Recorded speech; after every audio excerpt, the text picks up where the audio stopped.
అందరికీ నమస్కారం. ఈరోజు కథ హిట్లర్ ఎపిసోడ్ 147 స్వీట్ టాటూ. ఇక స్టోరీకి వెళ్తే విరాట్ తననేదో చేస్తాడని భయపడి గదంతా పరుగులు పెడుతూ గోల గోల చేసింది హాస్ని. అయినా అతను ఏమాత్రం తగ్గకుండా లాస్ట్ ఛాన్స్ అని చెప్పి ఆమె వెంట పడుతూ నెంబర్స్ కౌంట్ చేయడం మొదలుపెట్టాడు.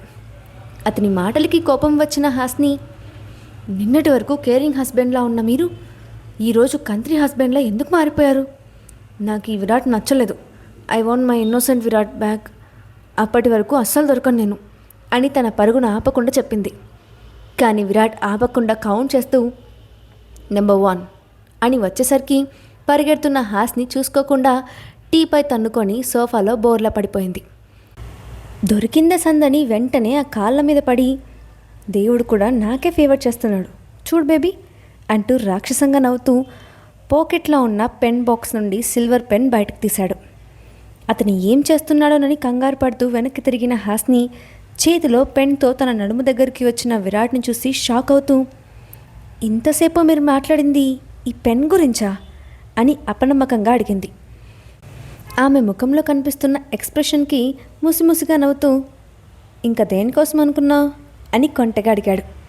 అతని మాటల్లో అల్లరికి సిగ్గుపడుతూ ఏం లేదన్నట్లు తల ఊపుతూ, ఛీ హాసిని, నీకు అసలు బుద్ధే లేదే. ఏ విషయాన్ని పూర్తిగా వినవు. ప్రతిదీ నీకు నచ్చినట్లు ఇమాజిన్ చేసుకొని అన్నీ పిచ్చి పనులు చేస్తావు అని తనను తాను తిట్టుకుంది. ఇంతలో నడుము మీద విరాట్ స్పర్శ తెరిచేసరికి తేరుకొని, ఏం చేస్తున్నారు మీరు అని కంగారుగా అడిగింది హాస్ని. పెన్తో డిజైన్ వేస్తున్నాను, కదలకుండా ఉండు అంటున్న అతని వైపు అయోమయంగా చూస్తూ, నడుము మీద పెన్తో బొమ్మలు వేస్తారా ఎవరైనా చూస్తే ఎంత చండాలంగా ఉంటుంది అని కోపంగా అడిగింది.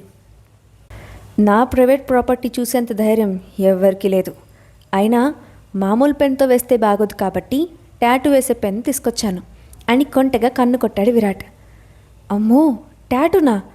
నాకు వద్దు బాబు, భయం, ఆ నొప్పి నేను తట్టుకోలేను అని కంగారుగా అంటున్న ఆమెను ఆపి, ఇదేమీ నొప్పి పుట్టదు. ఈ పెన్ నొప్పికి లైట్గా సెన్సిటివ్ ఉంటుంది కాబట్టి ఎలాంటి ప్రాబ్లం ఉండదు. కనీసం ఎప్పుడైనా కదలకుండా ఉండు అని కసిరాడు. అదంతా నాకు అనవసరం. అసలు మీకు ఏమొచ్చో అని టాటూ వేస్తున్నారు? ఎవడో వేస్తారని మీరే ప్రయోగాలు చేస్తారా? కనీసం తెలిసిన ఎవరైనా లేడీ ఆర్టిస్ట్ ఉంటే పిలిపించండి అని రిక్వెస్ట్ చేసింది హాస్ని. అదేం కుదరదు.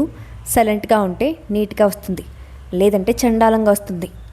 ఎలా కావాలో నువ్వే డిసైడ్ చేసుకో అన్న విరాట్ మాటకు కొరకొర చూస్తూ, మహాప్రభు మీకో నమస్కారం, మీరే వేయండి అని ఊపిరి బిగబట్టి దిండులో మొహం దాచుకొని అంది హాస్ని. గుడ్ గర్ల్ అని ఆమెను పొగుడుతూ గాయం మానిపోయి మచ్చగా మిగిలిన చోట రౌండ్గా సర్కిల్స్ గీయటం మొదలుపెట్టాడు.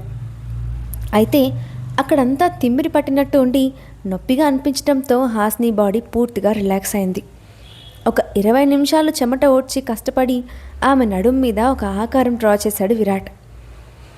మొత్తం పూర్తయిన తర్వాత తను గీసిన మాస్టర్ పీస్ వైపు గర్వంగా చూస్తూ, బేబీ, టాటూ కంప్లీటెడ్, ఒకసారి మిర్రర్లో చూసుకో అంటూ ఆమెపై నుండి లేచాడు.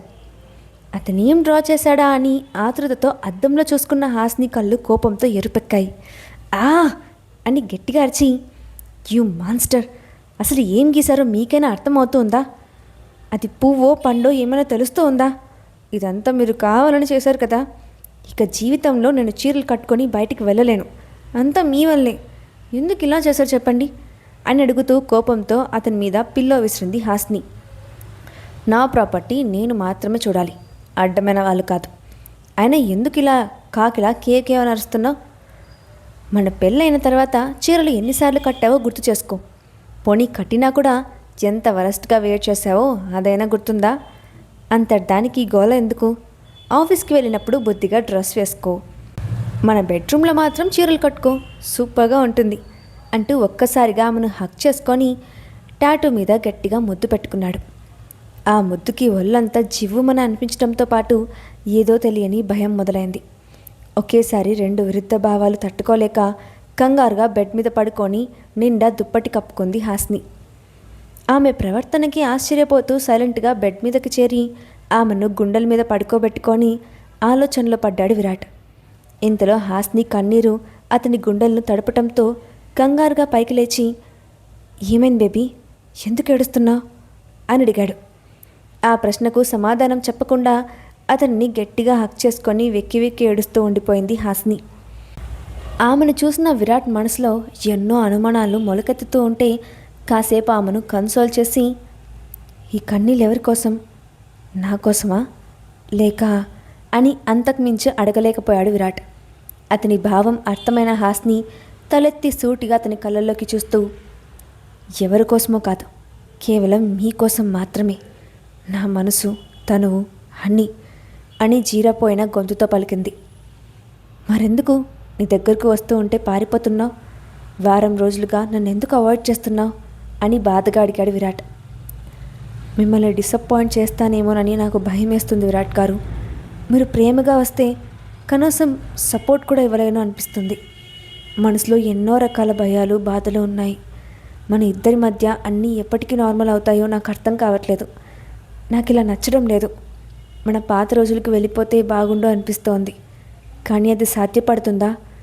జరిగిన ఘోరాన్ని పీడకల్లా మర్చిపోతానా? మీకు నా ఫీలింగ్స్ అర్థమవుతున్నాయి కదా, చెప్పండి విరాట్ గారు, నేనేం చేయాలి అని షర్ట్ పట్టుకొని లాగుతూ వెక్కి వెక్కి ఏడుస్తూ అంది హాసిని. ఆ సంఘటన ఆమె మనసులో ఎంత బలంగా భయాన్ని నాటిందో ఆ క్షణం విరాట్కి అర్థమైంది. ఆమె మాటలు అతని మనసును మెడిపెడుతూ ఉంటే, అసలు నీకేం కావాలి హాసిని అని నెమ్మదిగా అడిగాడు. నా అంతటి నేనుగా సిద్ధమయ్యే వరకు మన ఇద్దరి మధ్య ఇంటిమసీకి టైం కావాలి అని తడబడుతూ అడిగింది. నీకు కావాల్సినంత టైం తీసుకో, నేను పక్క రూమ్లో పడుకుంటాను అంటున్న అతన్ని ఆపి, అక్కర్లేదు, ఇద్దరము ఇదే బెడ్ మీద పడుకుందాము అని చెప్పింది. నో ప్రాబ్లం, మళ్ళీ నిద్రలో టచ్ చేస్తే కంగారు పడతావు. నేను పక్క రూమ్లో ఉంటాను, నువ్వు ప్రశాంతంగా పడుకో అంటూ మరో మాటకి తావు ఇవ్వకుండా బయటికి వెళ్ళిపోయాడు విరాట్. అప్పటి వరకు వాళ్ళిద్దరు అల్లరి ఆటపాటలతో సందడిగా ఉన్న గది నిశ్శబ్దంగా మారిపోయింది. పక్క గదిలోకి వెళ్ళిన విరాట్ విండో దగ్గర నిల్చొని కంటిన్యూస్గా స్మోక్ చేస్తూ, నేను తనకి దగ్గరైతే అంత నార్మల్ అవుతుందనుకున్నాను, కానీ అది హాసిని పరిస్థితిని మరింత బాధిస్తుందని నేను మర్చిపోయాను. జరిగిన సంఘటన వల్ల తను తీసుకున్న పెయిన్ ఎందుకు నోటీస్ చేయలేకపోయాను. కానీ తనకు దూరంగా నేను ఉండలేను. ఎప్పుడెప్పుడు తనని దగ్గరకు తీసుకుంటానా అని ఆశగా ఎదురు చూస్తూ ఉన్నాను.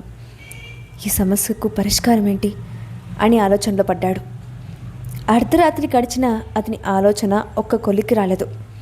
అసహనంగా తల వదిల్చి తమ గదిలోకి వెళ్ళిన అతనికి మత్తుగా నిద్రపోతున్న హాసిని కనిపించింది. ఒక్క నిమిషం ఆమె వైపు తీక్షణంగా చూసి బయటకు వెళ్ళిపోయాడు. అయితే గదిలో ఒంటరిగా ఉన్న హాసిని మధ్య మధ్యలో లేచి విరాట్ వచ్చాడేమోనని చూసింది. కానీ ఆమెకు ఖాళీ బెడ్ వెక్కరించడంతో నిరాశగా నిద్రలోకి జారుకుంది.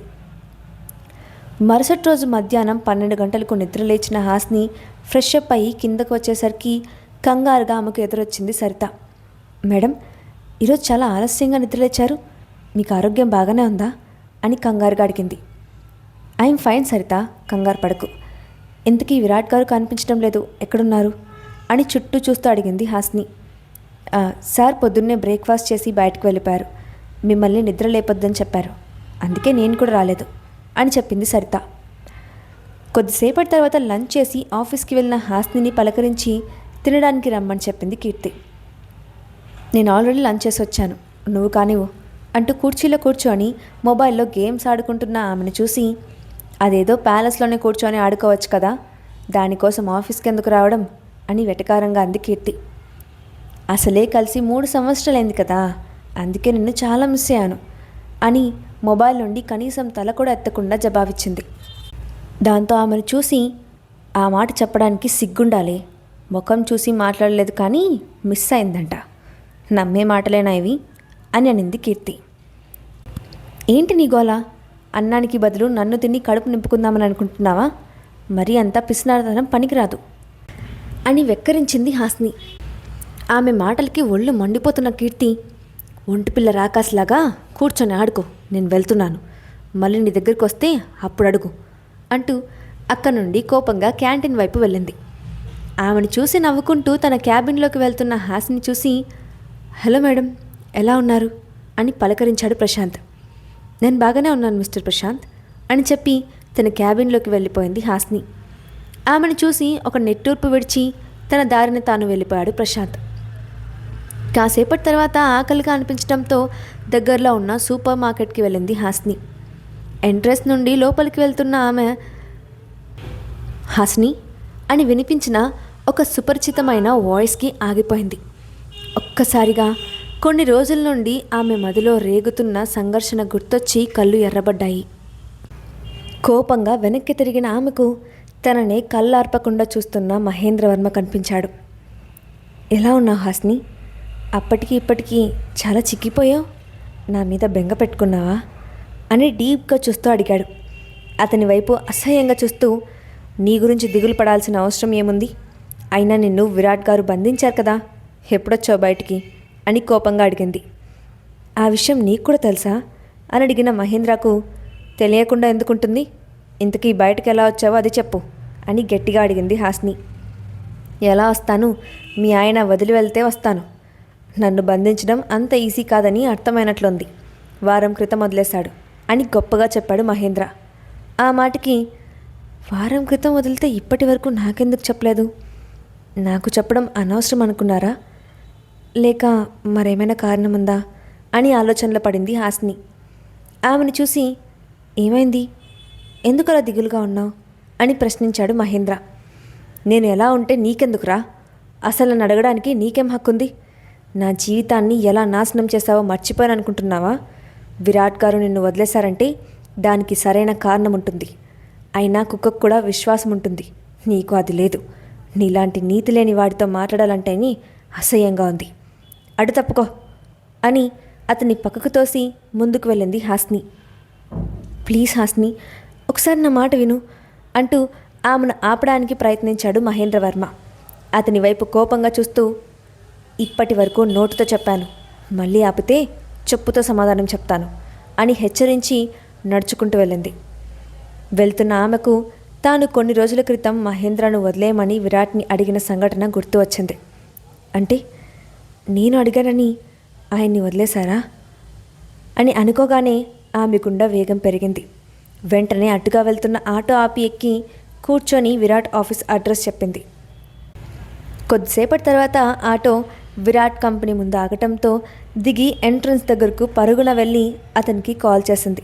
కానీ విరాట్ కాల్ అటెండ్ చేయకపోవడంతో మళ్ళీ చేస్తూనే ఉంది.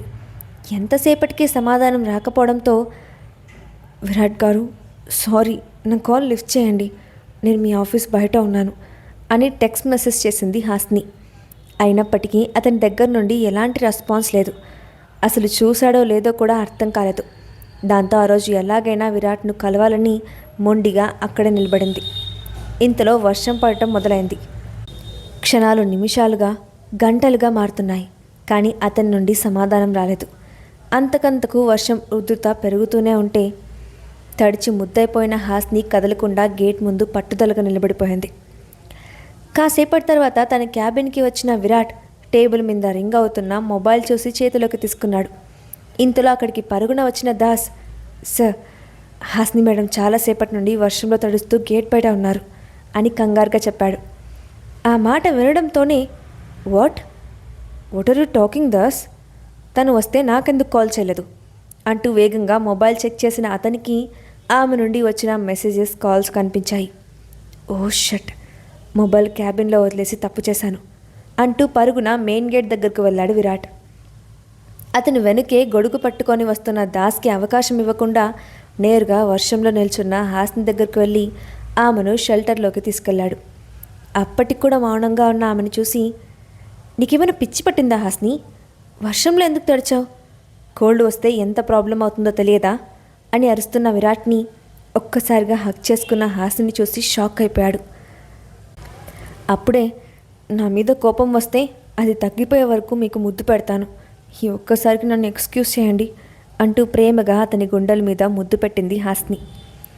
ఆమె నుండి అలాంటి మాటలు ఊహించని విరాట్ చలనం లేని బొమ్మలా ఉండిపోయాడు. అసలు హాస్ని ఎందుకింత ఎమోషనల్ అయింది? మహేంద్ర ఆమెను కలిశారని తెలిస్తే విరాట్ రియాక్షన్ ఏంటి? నెక్స్ట్ పార్ట్లో చూద్దాం. ఈ స్టోరీ అప్డేట్ ఎలా ఉందో కింద కామెంట్ బాక్స్లో మీ ఒపీనియన్ని షేర్ చేయండి. అలాగే ఇలాంటి మరిన్ని స్టోరీస్ కోసం మా ఛానల్ని తప్పకుండా సబ్స్క్రైబ్ చేసి పెట్టుకోండి. Thanks for watching.